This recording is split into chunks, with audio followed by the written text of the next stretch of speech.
Do you know? Autism awareness series में आज हम कुछ इम्पॉर्टेंट बात करने वाले हैं और ये वीडियो जितने भी लोग देखेंगे सबके लिए काफ़ी इम्पॉर्टेंट होने वाला है। काफ़ी एक इम्पॉर्टेंट डिसीजन मेकिंग ये वीडियो हो सकता है, तो इसको आप लोग ध्यान से ज़रूर देखेंगे इस वीडियो को शुरू से लास्ट तक। मैं किसी वीडियो में ऐसा बोलता नहीं हूँ, इस वीडियो में बोलने का पर्पस ये है कि जितने लोग देखेंगे हो सकता है उससे उनको कुछ फ़ायदा हो सके। तो चलिए शुरू करते हैं। ऑटिज्म स्पेक्ट्रम डिजॉर्डर, लगभग लोग जितने भी उनके बच्चे में जो प्रॉब्लम लगती है लगभग सबों को यही लगता है कि बच्चे को ऑटिज्म है। उसका नाम होता है ऑटिज्म स्पेक्ट्रम डिजॉर्डर, पूरा ASD बोलते हैं इसको। इससे एसोसिएटेड प्रॉब्लम्स के बारे में भी मैंने बहुत सारी बातें की हैं। आज इसके रिहैबिलिटेशन पे बात करेंगे। रिहैबिलिटेशन मतलब होता है, इसका हिंदी मीनिंग पुनर्वास। इसके बारे में मैंने बहुत डिटेल में पहले बताया है। पुनर्वास या रिहैबिलिटेशन जो भी एक टर्म जो है, इसका मतलब ही होता है कि हाँ, एक नॉर्मल ट्रैक से हटा हुआ ये है, उसको फिर से वापस उसी ट्रैक पे वापस ले आना है, उसको पुनर्वास बोलते हैं। शाब्दिक मीनिंग, कॉमन मीनिंग इसका यही समझ लें। तो पुनर्वास का जो प्रोसेस होता है, जो टाइम होता है, इसका जो जितना ड्यूरेशन होता है, ये टाइम टेकिंग प्रोसेस होता है पुनर्वास। तो अभी ये न्यूरो रिहैबिलिटेशन की बात है। ऑटिज्म रिहैबिलिटेशन मतलब न्यूरो रिहैबिलिटेशन, न्यूरो डेवलपमेंट। तो ये टाइम टेकिंग प्रोसेस तो होता है, 6 महीने, साल भर, 1.5 साल, जैसा ग्रेड होगा, जैसी सीवियरिटी होगी। परिवार का माहौल भी आपका डिपेंड करता है। आप न्यूक्लियर फैमिली में रह रहे हैं या जॉइंट फैमिली में रह रहे हैं।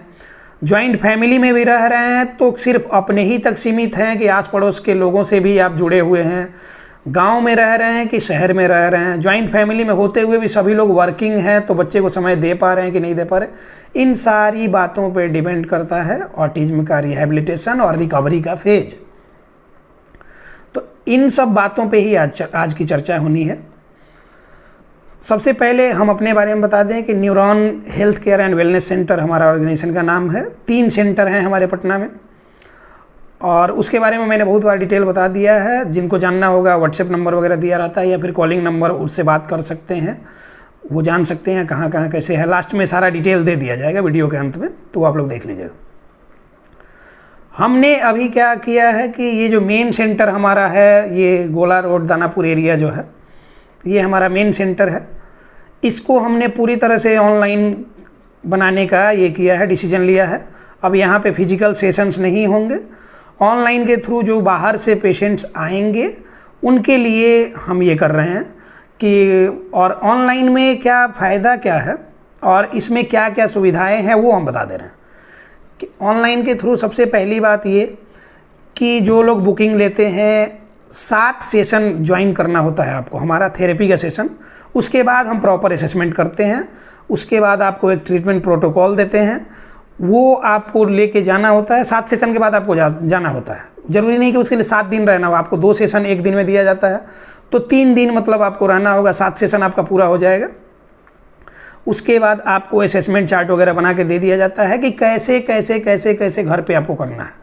अब इस 7 सेशन में 6 सेशन आपका थेरेपी का सेशन होगा, जिसमें अगर स्पीच थेरेपी की नीड है तो स्पीच थेरेपी, ऑक्यूपेशनल थेरेपी की नीड है ऑक्यूपेशनल थेरेपी, स्पेशल एजुकेशन की नीड है स्पेशल एजुकेशन। जो भी नीड है बच्चे में जो पहले दिन देखा जाएगा उसके हिसाब से वो 6 सेशन उसका रहेगा। एक सेशन होता है पेरेंटल काउंसिल, पेरेंट्स के लिए काउंसिलिंग का सेशन। तो काउंसिलिंग के सेशन में ये होगा कि कैसे आप पेरेंटिंग कर सकते हैं। अगर पेरेंटिंग की आपको समझ नहीं हो, या फिर पेरेंटिंग की कमी की वजह से बच्चे में कोई प्रॉब्लम आई है, ज़्यादातर पेरेंटिंग की कमी से आई है, वो चाहे मोबाइल स्क्रीन या टीवी का स्क्रीन ज़्यादा दिखाना हो, या फिर बच्चे की नीड नहीं समझ के उसकी डिमांड पूरी करनी हो, ये सब लैक ऑफ पेरेंटिंग की वजह से हुआ। तो एक सेशन हमारा वही पेरेंटिंग पे रहेगा कि पेरेंटिंग के लिए वो काउंसलिंग हम देंगे और आपको बताएंगे कि क्या क्या चीज़ें आपको नहीं करनी चाहिए। तो ये 7 सेशन होगा। उसके बाद आपका फाइनल असेसमेंट चार्ट आपको दिया जाएगा। आप देश दुनिया के किसी भी कोने से हैं, आप अपने घर जा सकते हैं 3 दिन के बाद। और घर पे जाके जो प्रोटोकॉल दिया जाता है वो 2 सप्ताह का प्रोटोकॉल होता है, मतलब 15 दिन का। 15 दिन वही चीज़ें आपको करनी है और उसका वीडियो बना के हमको भेजना है, ताकि हम रिव्यू कर सके कि आप सही से कर रहे हैं कि नहीं कर रहे। एक बात हो गई। दूसरी बात ये कि इसमें फ़ायदा आपका ये होना है कि आपको ज़्यादा दिन के लिए घर से बाहर नहीं निकलना, ज़्यादा इसमें आपका खर्च नहीं होना है। कई सारे वीडियो में मैंने बताया है कि कैसे इलाज के नाम पे बिना मतलब का 25-30 हज़ार का जांच, उसके बाद से 10-15 हज़ार की दवाई, मतलब एक ही महीने में 50-60 हज़ार किन्हीं का लाखों लाख रुपया खर्चा हो जा रहा है और बेनिफिट कुछ नहीं। लास्ट में वही चीज़ जो आपने समझा है वही चीज़ लिख के दे दिया जाता है, उसका कोई भी क्राइटेरिया नहीं है कि क्यों लिखा गया, कैसे लिखा गया। तो ये सब चीज़ों से आप बच जाएंगे। मुश्किल से आपका 4 से 5 हज़ार का खर्च होगा हमारे 7 दिन के सेशन में। 4 हज़ार रुपये तो आपको ये का, और प्लस हमारे यहाँ होम्योपैथ है, तो होम्योपैथी की अगर आपको दवा की ज़रूरत है, उसमें नीड होता है, जो नीड है उसके हिसाब से दवा दे दी जाती है। 1-2 दवा, वो भी 700-800-1000 रुपये तक में सारी दवा आपको आ जानी है, तो उसके लिए भी परेशान होने की ज़रूरत है नहीं। 4 से 5 हज़ार में आपका कंप्लीट सॉल्यूशन होना है। उसके बाद ये टाइम टेकिंग प्रोसेस है, जैसा मैंने वीडियो के शुरू में बताया, 6 महीने, साल भर, 1.5 साल, जिनमें जैसी सीवियरिटी है उसके हिसाब से समय आपका लगना है। तो वो जो समय आपका लगना है, तो हम आपको उसके लिए ट्रेन कर देते हैं ताकि आप घर पे ही वो काम करें, कहीं भी आप बाहर सेंटर में जाते हैं।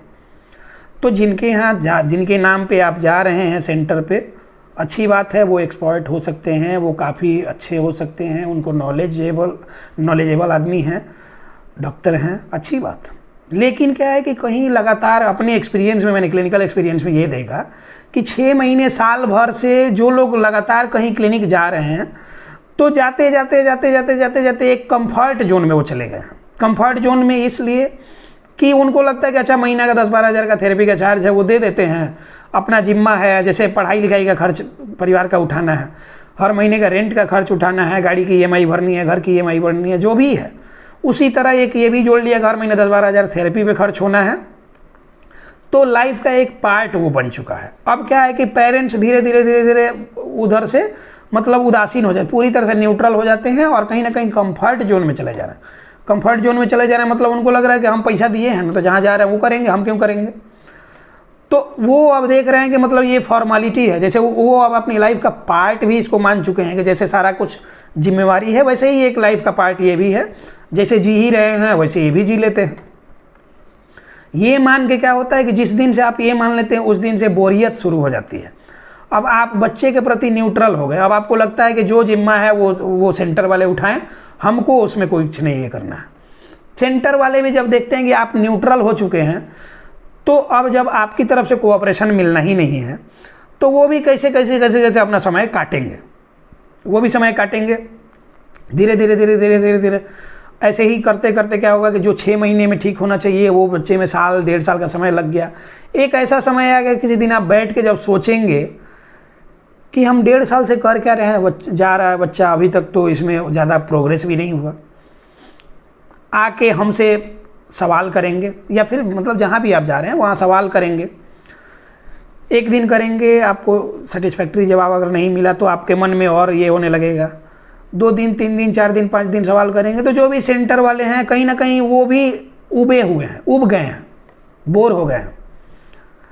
वो देखते देखते कि आप खुद न्यूट्रल हैं, सारा जिम्मा इन पे छोड़े हुए हैं, आपको ये लग रहा है कि हम इनको पैसा दे रहे हैं फिर भी ये अपना काम सही से नहीं कर रहे हैं। तो दोनों कहीं ना कहीं अपनी जगह सही भी हैं और सिचुएशन जो है उसमें गड़बड़ी तो है। तो इसकी वजह से क्या होता है कि आपको भी सेटिस्फैक्शन नहीं होता है, सेंटर वाले लोगों को भी सेटिस्फैक्शन नहीं होता है। तो फिर क्या करेंगे, आप ज़्यादा सवाल जवाब करेंगे तो उठा के आपको किसी अलग ये में डाल दिया जाएगा। सपोज कीजिए कि आपका थेरेपी, ऑक्यूपेशनल थेरेपी चल रहा है, उसके बाद क्या किया जाएगा, आपको उठा के वहाँ से स्पीच थेरेपी में डाल देंगे, जाइए अब स्पीच की ज़रूरत है। 2-4 महीने वहाँ एंगेज कर दिया, वहाँ से भी आपको फ़ायदा नहीं मिलना, क्योंकि अभी उसमें ऑक्यूपेशनल या सेंसरी इंटीग्रेशन या फिर जो भी नीड थी वो पूरी नहीं हुई, तो स्पीच कैसे आएगा। फिर 2-3 महीने बाद आपको क्या होगा कि मन नहीं ये होगा, आप वहाँ छोड़ के फिर कहीं और जाएंगे, फिर 6 महीना, साल भर आपके मन में कहीं ना कहीं उम्मीद है कि एक दिन सब कुछ सही हो जाएगा। तो इस तरह का जो ये है, ये जो भी सिचुएशन क्रिएट हो रहा है वो सिर्फ इसलिए हो रहा है कि पेरेंट्स भी कंफर्ट जोन में चले जाते हैं। तो इसके लिए हमने ये किया है कि आप इस तरह के सेशन में हम भी बोर नहीं हो, आप भी बोर नहीं हो, और आप जहाँ सेंटर में जाते हैं, जब आप रुचि नहीं लेते हैं तो कोई कुछ बताता भी नहीं। और प्रोफेशनल जगहों में तो मैंने सुना है कि बड़े बड़े शहरों में अब तो वो कुछ बताते भी नहीं, कुछ पूछने पर बोलते हैं कि नहीं आपको नहीं करना है, हमारे यहाँ लेके। मतलब उनका सीधा सा फंडा ये है कि जितना समय खींचेगा उतना पैसा मेरे पास आएगा। तो वो भी पैसा का समय खींचने और पैसा खींचने के फेर में है। तो ये सारी बातें आपको समझने की ज़रूरत है। और उसके बाद जब आपको समझ में आ जाए बात, तो हमारा 7 सेशन का जो प्रोग्राम है उसमें असेसमेंट प्लस आपका जो 6 थेरेपी का सेशन और 1 पेरेंटल काउंसलिंग का सेशन होता है। 4,000 रुपये कंप्लीट इसका कॉस्ट होता है। अगर दवा वगैरह होता है तो 1-आध हज़ार रुपये उसमें बढ़ जाता है, मतलब 5,000 में कंप्लीट आपका ये हो जाना है।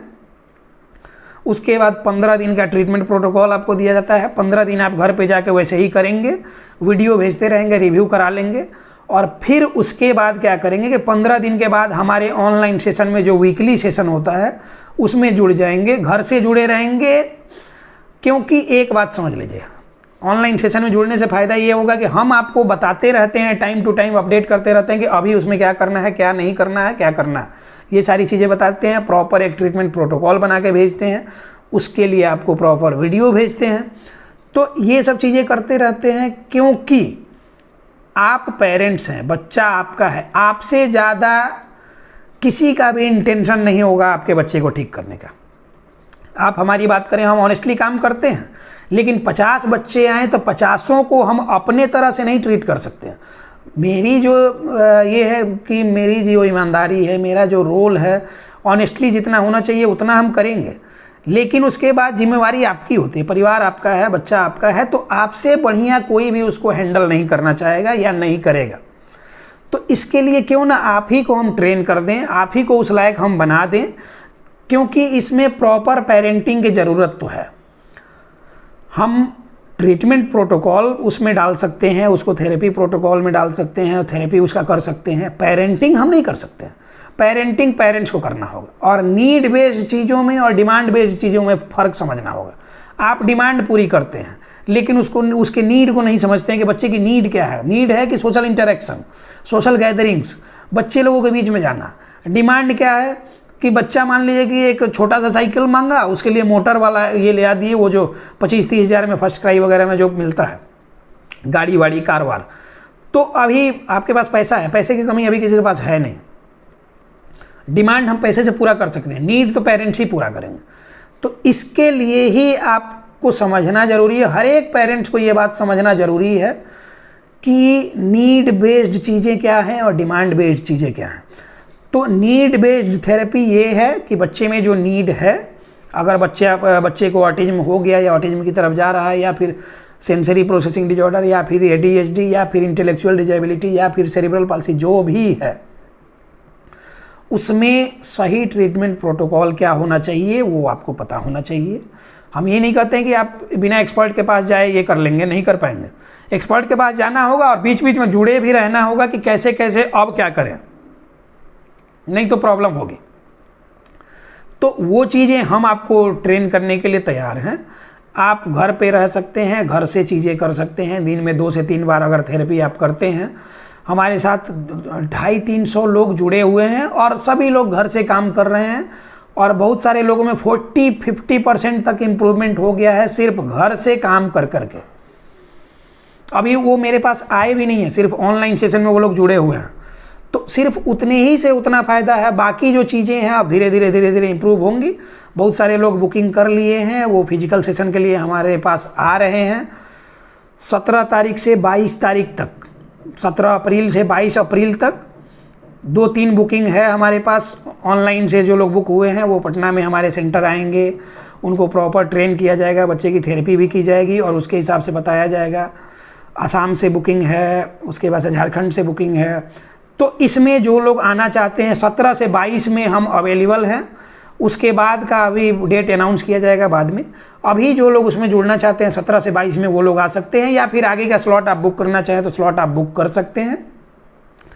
और ऑटिज्म इज क्यूरेबल, हम हमेशा बोलते हैं कि ऑटिज्म क्यूरेबल है, उसमें ज़्यादा परेशान होने वाली चीज़ होती नहीं। इतना डरा दिया जाता है वो ग्रेडिंग के नाम पे और ये के नाम पे।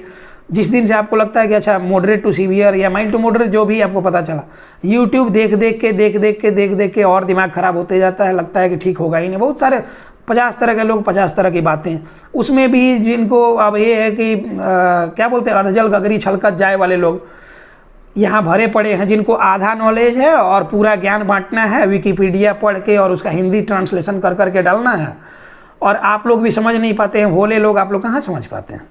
तो आप लोग को ये चीज़ें समझनी होंगी और बच्चे के लिए सही डिसीजन लेना होगा। कहीं भी 6 महीना साल भर जाके टाइम वेस्ट करने से फ़ायदा नहीं है। पैसा जाएगा आ जाएगा, पैसा डेली खर्च होते रहता है, आते भी रहता है, तो पैसा जाएगा वो आ जाएगा, समय जाएगा वो नहीं आएगा। ये बात जिस दिन आप समझ लेंगे उसी दिन आपको सारी बातें समझ में आ जाएंगी और आपकी सारी प्रॉब्लम भी सॉल्व हो जाएगी। तो इसलिए देर नहीं करें। जो लोग हमारे साथ जुड़ना चाहते हैं, हम यहाँ सारा अपने क्लिनिक का डिटेल वगैरह नंबर वगैरह दे रहे हैं। कॉलिंग नंबर मेरा पर्सनल होता है, 2 PM to 4 PM में कॉल करना होता है, उस पर सिर्फ कॉल करें आप लोग, और व्हाट्सएप का नंबर अलग से है, उस पर सिर्फ आप मैसेज करें, उससे आपको वहाँ से अपडेट मिल जाएगा जो भी चीज़ आपको जानना है। या फिर कॉल से बात करनी है तो 2 से 4 में आप बात कर सकते हैं मेरे से पर्सनली, और रात में 8 बजे के बाद भी कॉल कर सकते हैं अगर इमरजेंसी हो। नहीं तो 2 PM to 4 PM का ज़्यादा आप लोग ये करें, प्रेफर करें, उसमें हम ऑनेस्ट ओपिनियन दे पाएंगे, जो भी बातें आपकी होंगी उसका सारा सेटिस्फैक्ट्री हम जवाब दे पाएंगे। और be aware, be positive, autism is curable. इन्हीं सब बातों के साथ इस टॉपिक को क्लोज करते हैं। मिलते हैं किसी नेक्स्ट टॉपिक में। धन्यवाद।